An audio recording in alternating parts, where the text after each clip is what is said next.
Hello दोस्तों, नमस्कार। इतिहास विषय से संबंधित यूजीसी नेट 2020 और 21 का previous year question paper solve कर रहे थे। तो वहाँ पे हमारे 76 क्वेश्चन कंप्लीट हो गए थे। आज हम 71 77 से स्टार्ट करेंगे। तो चलिए स्टार्ट करते हैं। उससे पहले प्लीज़ आप लोग वीडियो को लाइक कीजिए, शेयर कीजिए, सब्सक्राइब कीजिए। तो आज का पहला क्वेश्चन है हमारा, बयाना मुद्रा निधान से किस गुप्त शासक का सर्वाधिक मुद्राएं प्राप्त हुई हैं?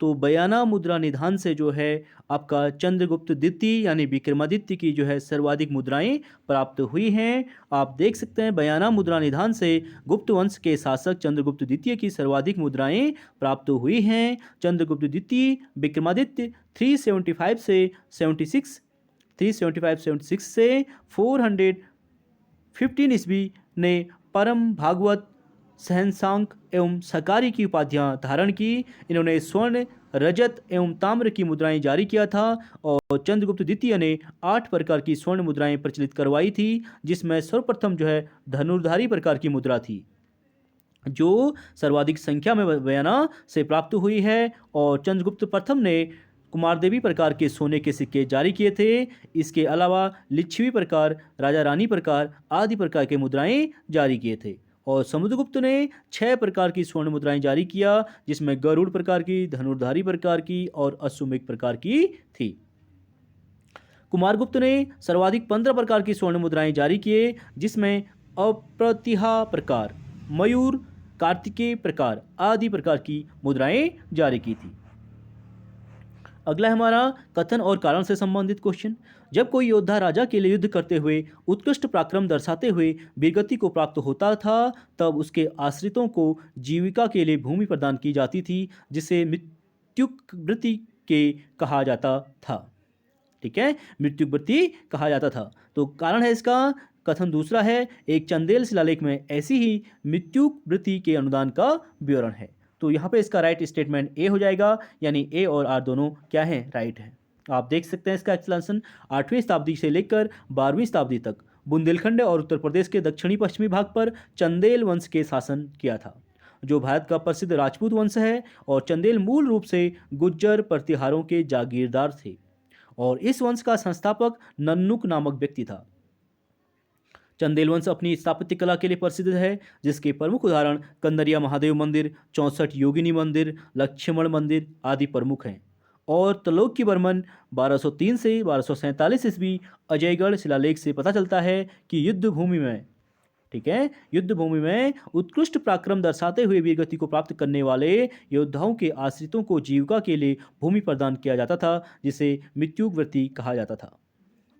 अगला है हमारा 1623 से 24 ईस्वी में निम्न में से किस यात्री ने कैम्बे में परिंदों का अस्पताल देखा, जहां कुछ लंगड़े, बीमार, बिना जोड़े परिंदे, जीना जोड़े वाले परिंदे और कुछ छोटे छोटे अनाथ चूहे देखे। उसने लिखा, एक संभ्रांत सफ़ेद दाढ़ी वाला बेहद बूढ़ा इंसान उन्हें पेटी में रुई के बीच में रख रहा था। उसकी नाक पर ऐनक चढ़ा हुआ था और वह चिड़िया के पंखों की सहायता से उन छोटे चूहों को दूध पिलाने की कोशिश कर रहा था, क्योंकि वे अभी इतने छोटे थे कि और कुछ नहीं खा सकते थे। और जैसा कि उसने कहा कि उसका इरादा यह था कि बड़ा होने पर वह उन्हें मुक्त कर देगा, फिर वे जहाँ चाहे वहाँ जाएं। तो इसका संबंध आपका पिएत्रो देला वेले, सी इसका राइट आंसर हो जाएगा, पिएत्रो देला वेले। पिएत्रो देला वेले जो है 1586, ठीक है, 1586 टू 1652 एक इतालवी यात्री था, जो 1622 ईस्वी में जहांगीर के काल में सूरत पहुंचा। इसने भारत के तटीय क्षेत्रों की विस्तृत यात्रा की और अपनी यात्रा का वर्णन ग्रंथों में संकलित किया। और 1623 से 24 में कैम्बे की यात्रा के दौरान इसने एक परिंदे का अस्पताल देखा, जहां पर बीमार पक्षियों के साथ अनाथ एवं नवजात चूहों को देखा, जिसकी देखभाल एक संभ्रांत बूढ़ा इंसान कर रहा था, जो उन्हें बड़े होने पर आज़ाद कर देगा ताकि वे स्वतंत्र विचरण कर सकें। इनकी जो प्रमुख कृतियों में the travel of the Pietro della Valle in India, ठीक है, the pilgrim, the journey of Pietro della Valle इत्यादि हैं। अगला है, इनमें से किस ग्रंथ में सभा और समिति का उल्लेख एक वैदिक देवता की दो पुत्रियों के रूप में किया है? Most important question. Right answer Atharvaveda हो जाएगा आपका। आप देख सकते हैं अथर्ववेद में सभा और समिति को प्रजापति की दो पुत्रियां कहा गया है। इसमें इन दोनों के बीच सामंजस्य की प्रार्थना की गई है। और सभा और समिति राजा को निरंकुश नहीं होने देती। सभा कुलीन वर्ग की संस्था थी और यह जो है कुछ न्यायिक कार्य भी करती थी, जबकि समिति सामान्य जन की संस्था थी। ऋग्वेद में सभा का 8 बार और समिति का 9 बार उल्लेख मिलता है। यजुर्वेद में भी सभा का उल्लेख मिलता है, जिसमें युवाओं के प्रवेश के बारे में चर्चा मिलती है। और छांदोग्य उपनिषद में सभा एवं समिति का जो उल्लेख मिलता है वो, जबकि बृहदारण्यक उपनिषद में सभा समिति का उल्लेख नहीं मिलता है। अगला हमारा ईश्वर कृष्ण थे। तो ईश्वर कृष्ण भाई क्या थे? सठ दर्शन में से एक दार्शनिक। ठीक है, a philosopher of one of the 6 system of the philosophy, यानी सी इसका राइट आंसर हो जाएगा।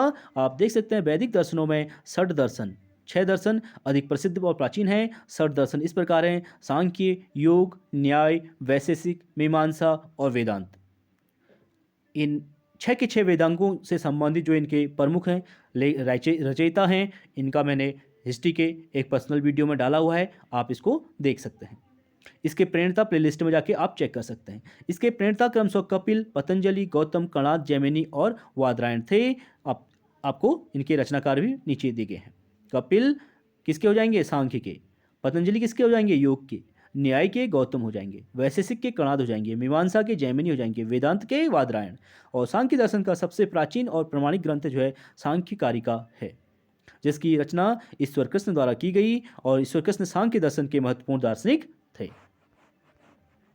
अगला हमारा क्वेश्चन है पुस्तक और लेखकों से संबंधित क्वेश्चन है, तो इसे देख लेते हैं। मिलाने की बात कर रहा है तो इसे जॉन विलियम काय ने history of the sepoy war in India, most important है ये। आप मिलाने वाले मैचिंग वाले क्वेश्चन इनको नोट डाउन कर सकते हैं। यहाँ से क्वेश्चन पीजीटी, टीजीटी और नेट में दोबारा पूछे जाने की पूरी संभावना है। तो जॉन विलियम काय ने history of the sepoy war in India लिखी थी। और मैरी कॉर्पेंटर की बात करें तो 6 मंथ्स इन इंडिया। ठीक है, 6 मंथ्स इन इंडिया मैरी कॉर्पेंटर की हो जाएगी। और उमेश चंद्र दत्त की the economic history of India under early British. और वैलेंटाइन चिरोल, जिन्होंने महात्मा गांधी को, ठीक है, अर्धनग्न फकीर कहा था, विस्टन चर्चिल ने कहा था। ये वैलेंटाइन चिरोल है जिन्होंने बाल गंगाधर तिलक को अशांति का जनक कहा था। इंडिया ओल्ड एंड न्यू, ठीक है, वैलेंटाइन चिरोल ने लिखी थी इंडिया ओल्ड एंड न्यू। अगला क्वेश्चन है हमारा 1962 के भारत चीन युद्ध के बारे में भारतीय कम्युनिस्ट पार्टी के रुख के संबंध में निम्नलिखित में से कौन सा कथन सही है? तो 1962 की बात कर रहे हैं, तो इसमें ए राइट हो जाएगा। पार्टी की एक शाखा ने चीनी आक्रमण के विरुद्ध भारत सरकार का समर्थन किया था। ठीक है, कौन सा सही है? तो पार्टी की एक शाखा ने चीनी आक्रमण के विरुद्ध जो है भारत सरकार का समर्थन किया था। ए इसमें राइट हो जाएगा। आप इसका एक्सप्लेनेशन देख सकते हैं। चीन 1962 में ईस्वी में भारत के उत्तरी पूर्वी क्षेत्र यानी अरुणाचल प्रदेश पर आक्रमण किया, जिसके संदर्भ में वामपंथी विचारों का अलग अलग मत होता है। हमले की तुरंत बाद वामपंथी पार्टी का एक शाखा ने, जिसमें मुख्य रूप से अमृत डांगे ने चीनी आक्रमण की अवहेलना की। उन्होंने भारत के समर्थन में कहा कि चीनियों ने न सिर्फ भारत पर हमला किया है बल्कि भारत की जमीन पर भी कब्जा कर लिया है। उन्होंने सोवियत कम्युनिस्ट पार्टी यूएसएसआर और दुनिया के अन्य पार्टियों से बात करके चीन के नेतृत्व की घोर आलोचना किया था। और कम्युनिस्ट पार्टी यानी मार्क्सवादी के कुछ नेताओं जैसे श्रीपद डांगे, एस.जी. सरदेसाई ने कम्युनिस्ट नेताओं द्वारा चीन की सार्वजनिक रूप से आलोचना न किए जाने के रूप में रुख का विरोध किया। और पार्टी की एक शाखा ने भारत के बारे में कहा कि भारत की बुर्जुआ सरकार साम्राज्यवादियों का समर्थन लेने के लिए किसी भी हद तक जा सकती है, न कि चीन की सरकार। अगला है हमारा एलोरा के निम्नलिखित में से कौन से गुफा मंदिर ब्राह्मण धर्म से संबंधित हैं? तो एलोरा के जो प्रसिद्ध जो मंदिर हैं जो ब्राह्मण धर्म से संबंधित हैं, आप देख सकते हैं सी इसका राइट आंसर हो जाएगा, यानी ए और डी, धूमेर लेण और रावण की खाई। ठीक है, ये ब्राह्मण धर्म से संबंधित है। आप इसका एक्सप्लेनेशन देख सकते हैं। एलोरा है, एलोरा को राष्ट्रकूट वंश के शासकों द्वारा बनाया गया था। किसके द्वारा? राष्ट्रकूट वंश के शासकों द्वारा। और यह स्थल महाराष्ट्र के औरंगाबाद में स्थित है। एलोरा पहाड़ी पर 18 ब्राह्मण मंदिर एवं 4 जैन गुहा मंदिरों का निर्माण करवाया गया है। एलोरा के मंदिरों में कैलाश मंदिर अपनी आश्चर्यजनक शैली के लिए विश्व प्रसिद्ध है। इसका निर्माण कृष्ण प्रथम द्वारा करवाया गया। एलोरा में रावण की खाई और धुमेर लेण गुफा मंदिर ब्राह्मण धर्म से संबंधित है। रावण की खाई गुफा मंदिर में नृत्य करते हुए शिव तथा कैलाश पर्वत उठाए हुए रावण के दृश्य सुंदर हैं। और एलोरा की कुछ गुफाएं जैन मत से संबंधित हैं, जिनमें इंद्र सभा तथा जगन्नाथ गुफा उल्लेखनीय है। अगला है हमारा, निम्नलिखित में से राजतरंगिणी में वर्णित वह कौन सा राजा है जिसने स्वयं एक चर्मकार के घर जाकर त्रिभुवन स्वामी का मंदिर बनवाने के लिए उसकी कुटिया की जमीन मांगी थी? मोस्ट इंपोर्टेंट क्वेश्चन, बी इसका राइट आंसर हो जाएगा। ये है चंद्रापीठ। ठीक है, आप देख सकते हैं 7वीं शताब्दी में दुर्लभवर्धन नामक व्यक्ति ने कश्मीर के कारकोट राजवंश की स्थापना की। ठीक है, और दुर्लभवर्धन का पुत्र जो था उत्तराधिकारी दुर्लभक हुआ, जिसने प्रजापादित्य की उपाधि ग्रहण की। और प्रजापादित्य के 3 पुत्र हुए, उसमें पहला है चंद्रापीठ, दूसरा है तारापीठ तथा तीसरा है मुक्तापीठ, जिन्हें क्रमशः वज्रादित्य, उदयादित्य और ललितादित्य भी कहा जाता है। ललितादित्य, मुक्तापीठ। और दुर्लभक ने 50 वर्षों तक शासन किया। उसके बाद चंद्रापीठ शासक बना, जो एक पवित्र एवं नेक शासक था। और राजतरंगिणी में वर्णित है कि चंद्रापीठ स्वयं चर्मकार के घर जाकर त्रिभुवन स्वामी का मंदिर बनवाने के लिए उसकी कुटिया की जमीन मांगी। तत्पश्चात तारापीठ राजा बना, जिसे कलहर ने क्रूर तथा निद्रयी राजा बताता है। और कश्मीर के शासकों ललितादित्य मुक्तापीठ सर्वाधिक शक्तिशाली शासक सिद्ध हुआ। वह एक साम्राज्यवादी शासक था। अगला हमारा 27 दिसंबर 1891 को पंजाब के कादियान में किस सामाजिक धार्मिक सुधारवादी आंदोलन की पहली आम सभा हुई थी? तो वो हुई थी अहमदिया आंदोलन की। ठीक है, बी इसका राइट आंसर हो जाएगा। आप देख सकते हैं अहमदिया आंदोलन का प्रारंभ जो है 1889 में मिर्जा गुलाम अहमद द्वारा गुरदासपुर यानी पंजाब जिले के कादियान नामक स्थान से हुआ। इसलिए इस आंदोलन को कादियानी आंदोलन भी कहा जाता है। यह एक सामाजिक धार्मिक सुधारवादी आंदोलन था। अहमदिया आंदोलन उदारवादी सिद्धांतों पर आधारित था, जो मूलतः इस्लाम धर्म का ही एक आंतरिक विद्रोह था। और 27 दिसंबर 1891 को पंजाब के कादियान में अहमदिया आंदोलन की पहली आम सभा हुई। आर्य समाज तथा देव समाज हिंदू सुधारवादी आंदोलन था, जिसको क्रमशः स्वामी दयानंद सरस्वती ने 1875 तथा शिव नारायण अग्निहोत्री ने 1887 में प्रारंभ किया था। और निरंकारी 1851 में पंजाब में बाबा दयालदास तथा द्वारा स्थापित एक सुधारवादी आंदोलन था। यह सिख धर्म का एक संप्रदाय था। अगला है, निम्नलिखित में से कौन सा कथन सही नहीं है? तो यहाँ पे कौन राइट नहीं है पूछा गया है, तो देख लेते हैं भाई, इसमें डी राइट नहीं है। ठीक है, क्यों नहीं है डी, देख लेते हैं। पहला है आपका, मद्रास थियोसॉफिकल सोसाइटी की एनी बेसेंट का कहना था कि प्राचीन काल में हिंदू महिलाएं शिक्षित थी और समाज में आज़ादी से घूमती थी। बिल्कुल राइट स्टेटमेंट है। अगला है आपका, उत्तर भारत में सक्रिय आर्य समाजियों ने स्त्री शिक्षा का जोरदार समर्थन किया था। राइट है। अगला है, 1882 की हंटर कमीशन रिपोर्ट ने बालिका विद्यालयों के लिए बालकों के विद्यालयों से अधिक और उदार आर्थिक अनुदान देने तथा छात्राओं के लिए विशेष छात्रवृत्ति व पुरस्कार देने की सिफारिश की थी। बिल्कुल राइट हो जाएगा, हंटर कमीशन 1882। और अंत में आपका, धोंदो केशव कर्वे उच्च वर्ण की हिंदू विधवाओं की शिक्षा के खिलाफ थे। भाई खिलाफ नहीं थे, ठीक है, उन्होंने भी सपोर्ट किया था, इसलिए डी इसमें रॉन्ग हो जाएगा। आप देख सकते हैं, स्त्रियों की दशा में सुधार करने के लिए ईश्वर चंद्र विद्यासागर, धोंदो केशव कर्वे, मद्रास एवं विष्णु शास्त्री का महत्वपूर्ण स्थान है। धोंदो केशव कर्वे को फर्ग्यूसन कॉलेज के प्रोफेसर थे। ठीक है, धोंदो केशव कर्वे जो फर्ग्यूसन कॉलेज के प्रोफेसर थे, 1893 में स्वयं एक विधवा ब्राह्मणी से विवाह किया था। और उन्होंने हिंदू विधवाओं के उद्धार के लिए विशेष प्रयत्न किया और विधवा पुनर्विवाह संघ के सचिव बन गए। उन्होंने 1893 ईस्वी में विधवा विवाह मंडली तथा 1899 ईस्वी में पुणे यानी पुणे में विधवा आश्रम की स्थापना की। यह उच्च वर्ण की हिंदू विधवाओं की शिक्षा के समर्थक थे, न कि विरोधी। अगला हमारा, 1724 में हैदराबाद के स्वायत्तशासी राज्य की स्थापना किसने की थी? तो हैदराबाद स्वायत्तशासी शासन की स्थापना 1724 में किसने की थी? भाई आसफ जाह ने। बी इसका राइट आंसर हो जाएगा। आप देख सकते हैं, दक्कन में 1724 में हैदराबाद के स्वतंत्र राज्य का जो संस्थापक है चिनकिलिच खां अथवा निजामुल मुल्क था। ठीक है, और हैदराबाद सूबेदार मुबारिज खां को मोहम्मद शाह ने निजाम के विरुद्ध कार्रवाई करने का आदेश दिया था। और 1724 में मुबारिज खां और निजामुल मुल्क के बीच सुकरखेड़ा का युद्ध होता है, जिसमें निजामुल मुल्क विजयी हुआ और दक्कन का स्वामी बन बैठा। विवश होकर मोहम्मद शाह ने निजामुल मुल्क को दक्कन का वायसराय नियुक्त किया तथा आसफ जां की उपाधि प्रदान की। ठीक है, निजामुल मुल्क ही आसफ जां की उपाधि प्राप्त करता है भाई, इसीलिए आसफ जां यहाँ पे राइट हो जाएगा, लेकिन पर्टिकुलर निजामुल मुल्क ही चिनकिलिच खां निजामुल मुल्क। और अलीवर्दी खां और शौकत अली जंग का संबंध बंगाल से है। तो यहाँ पे जो है निजामुल मुल्क नहीं दिया गया है, इसलिए यहाँ पे निजामुल मुल्क या फिर चिनकिलिच खां नहीं दिया गया है, इसलिए आसफ जां राइट आंसर हो जाएगा, क्योंकि ये उसकी उपाधि है।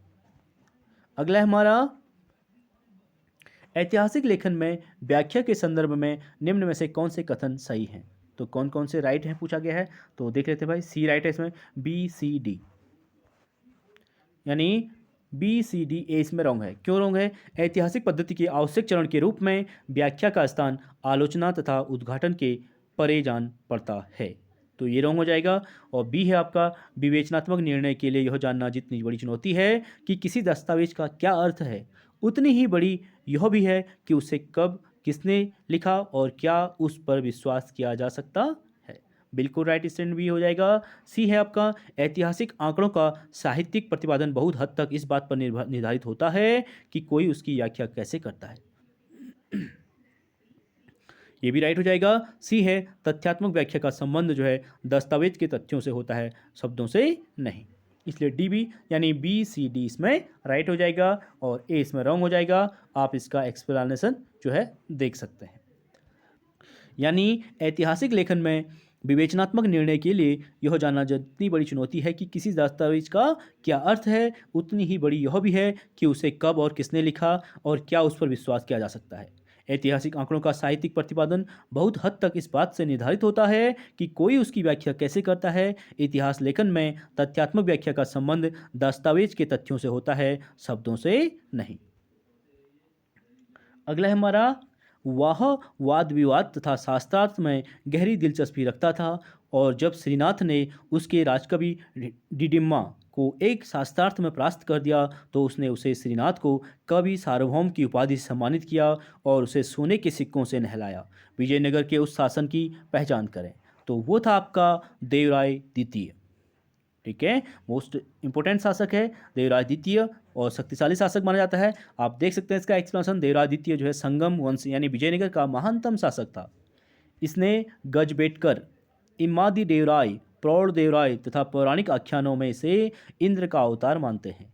यह विद्या तथा विद्वानों दोनों का संरक्षक था। वह स्वयं संस्कृत का विद्वान था। उसने 2 संस्कृत ग्रंथों महानाटक सुधानी एवं बादरायण के ब्रह्मसूत्र पर एक टीका की रचना की। इसके संरक्षण में 34 कवि जो है फले फूले।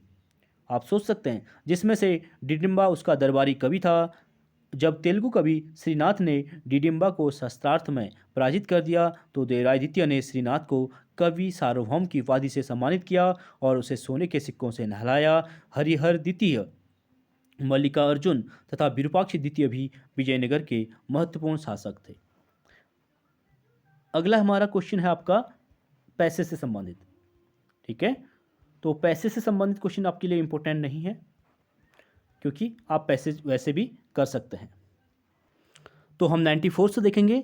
वैदिक कर्मकांड एवं अनुष्ठानों पर ब्राह्मण ग्रंथ विशद प्रकाश डालते हैं। निम्नलिखित में से कौन सा ब्राह्मण ग्रंथ जो है वैदिक संहिता यानी युग्म संहिता सुमेलित नहीं है, पूछा गया है। तो आप डायरेक्ट इसका आंसर देख सकते हैं। वैदिक संहिता का संबंध ब्राह्मण से है। ऋग्वेद संहिता का संबंध ऐत्रेय ब्राह्मण एवं कौशिकी ब्राह्मण से है। सामवेद संहिता का संबंध जो है तांडेय संहिता यानी पंचविंश ब्राह्मण से है। यजुर्वेद संहिता का संबंध जो है शतपथ ब्राह्मण यानी तैत्रेय ब्राह्मण से है। ठीक है, यजुर्वेद का जो है शतपथ सबसे प्राचीन ब्राह्मण माना जाता है। और अथर्ववेद संहिता का संबंध आपका गोपथ ब्राह्मण से है। इंपॉर्टेंट है, यहाँ से क्वेश्चन पूछे जाने की पूरी संभावना बनती है। ऋग्वेद का अगला क्वेश्चन है, ऋग्वेद का 7वां मंडल किस वंश परिवार से संबंधित है? तो ऋग्वेद का 7वां मंडल आपको पता है किससे है, तो इसका राइट आंसर हो गया गुरु वशिष्ठ से। ठीक है, सी इसका राइट आंसर हो जाएगा। ऋग्वेद का 7वां मंडल का संबंध गुरु वशिष्ठ से है, सी राइट हो जाएगा। आप देख सकते हैं ऋग्वेद एक संहिता है जिसमें 10 मंडल हैं, जिसमें दो में से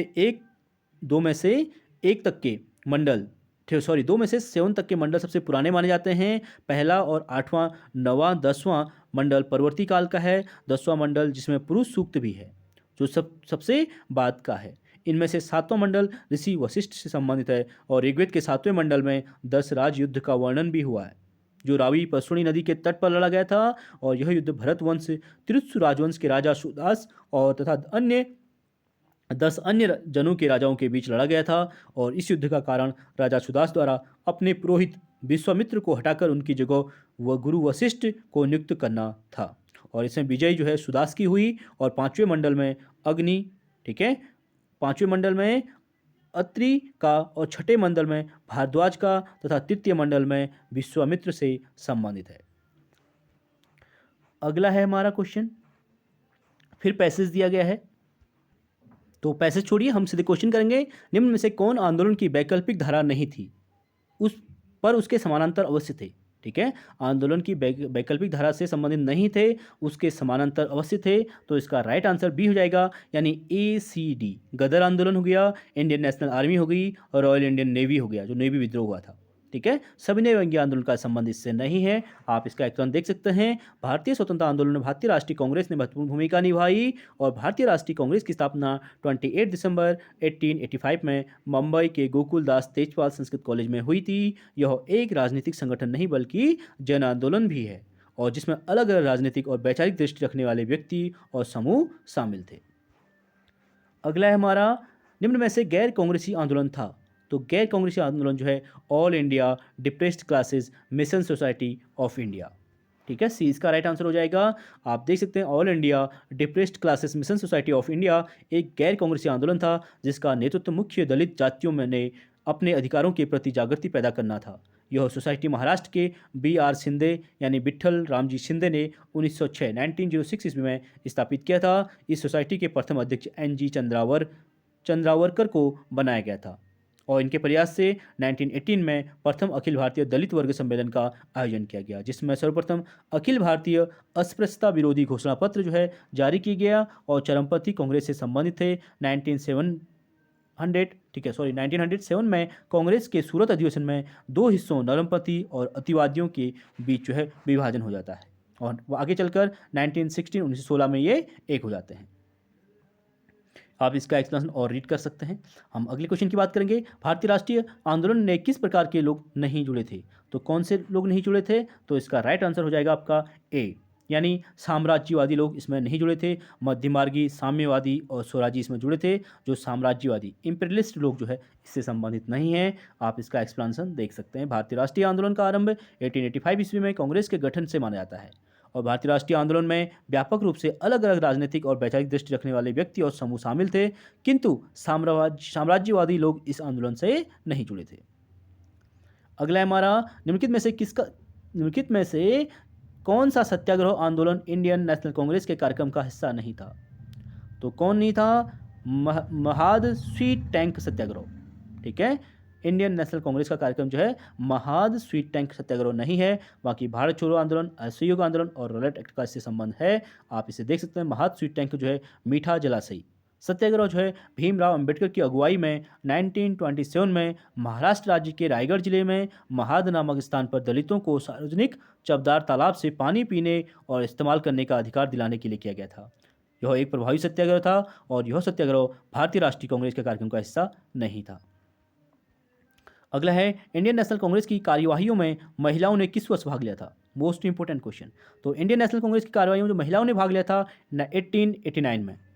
भारतीय राष्ट्रीय कांग्रेस की कार्यवाहियों में महिलाओं ने सबसे पहले 1889 में 5वें अधिवेशन में भाग लिया। इस अधिवेशन के अध्यक्ष सर विलियम वेडरबर्न द्वारा बंबई में किया गया।